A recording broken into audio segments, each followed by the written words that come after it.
ಇನ್ನು ಕಾಂಗ್ರೆಸ್ ಬಿಜೆಪಿ ಮಧ್ಯೆ ಪಾಕ್ ಜಿಂದಾಬಾದ್ ಫೈಟ್ ವಿಚಾರ ಈಗ ತಾರಕಕ್ಕೇರಿರುವುದು. ಬಿಜೆಪಿ ಇದನ್ನ ರಾಜಕೀಯವಾಗಿ ಪಾದಯಾತ್ರೆ ನಡೆಸೋದಕ್ಕೆ ಮುಂದಾಗಿದೆ. ರಾಜ್ಯ ಸರ್ಕಾರದ ವಿರುದ್ಧ ಸರ್ಕಾರವನ್ನ ಇಕ್ಕಟ್ಟಿಗೆ ಸಿಲುಕಿಸೋದಕ್ಕೆ ಬಿಜೆಪಿ ಹೊರಟಿರೋದು ಸ್ಪಷ್ಟ ಇಲ್ಲಿ.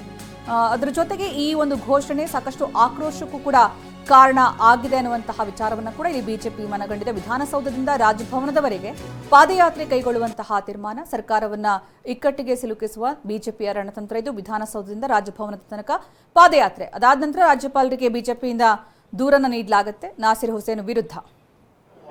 ನೀವು ಅಧಿಕಾರದಲ್ಲಿದ್ದಾಗ ಸರ್ಕಾರಿ ಜಮೀನುಗಳನ್ನ ಆರ್ಎಸ್ಎಸ್ ಕೊಡಬಹುದು, ಇಲ್ಲಿ ಅಲ್ಪಸಂಖ್ಯಾತರು ಶಾಲೆ ಕೊಡಬಾರ್ದಾ? ನೋಡಿ, ಬೇರೆ ಖಾಲಿ ಇರೋ ಜಮೀನನ್ನ ಬೇರೆ ಜಮೀನನ್ನ ಕೊಡೋಕ್ಕೆ ನಮ್ದೇನು ಅಬ್ಜೆಕ್ಷನ್ ಇಲ್ಲ. ಖಾಲಿ ಇರೋ ಜಮೀನು ಆದರೆ ಇಲಾಖೆಗೆ ಸೇರಿ ಜಮೀನನ್ನ ಕೊಡೋಕ್ಕೆ ವಿರೋಧ ಮಾಡ್ತೀವಿ.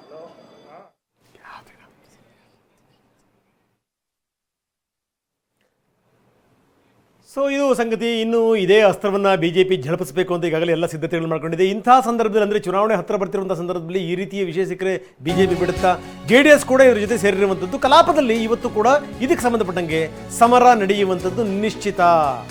ಧರಣಿ ಮುಂದುವರಿಸಲಿಕ್ಕೆ ವಿಪಕ್ಷ ಬಿಜೆಪಿ ಮತ್ತು JDS ಈಗಾಗಲೇ ನಿರ್ಧಾರಕ್ಕೆ ಬಂದಿವೆ. ಇವತ್ತೂ ಕೂಡ ಕಲಾಪದಲ್ಲಿ ಗಲಾಟೆ ಗದ್ದಲ ಆಗೋದ್ರಲ್ಲಿ ಯಾವುದೇ ಡೌಟ್ ಇಲ್ಲ. ವಿಪಕ್ಷ ನಾಯಕರು ದೊಡ್ಡ ಮಟ್ಟದಲ್ಲೇ ಪ್ಲಾನ್ ಮಾಡ್ಕೊಂಡಿದ್ದಾರೆ.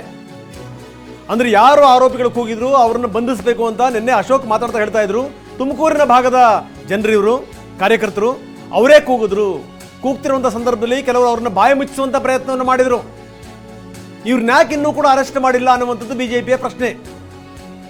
ಹೀಗಾಗಿ ಇವತ್ತು ಬಿಜೆಪಿ ಮತ್ತು JDS ಕಲಾಪದಲ್ಲಿ ಇವತ್ತು ಧರಣಿ ಮಾಡ್ತವೆ, ದೊಡ್ಡ ಹಂಗಾಮ ಸೃಷ್ಟಿ ಮಾಡ್ತವೆ, ಯಾವುದೇ ಡೌಟ್ ಇಲ್ಲ. ಬಹುಶಃ ಏನು ಅಂತಂದರೆ ಇವ್ರನ್ನೆಲ್ಲರನ್ನೂ ಕೂಡ ಹೊರಗಡೆ ಹಾಕಿದ್ರೂ ಕೂಡ ಆಶ್ಚರ್ಯ ಇಲ್ಲ. ಅದನ್ನೇ ಬಿಜೆಪಿ ಬಯಸ್ತಾ ಇದೆ.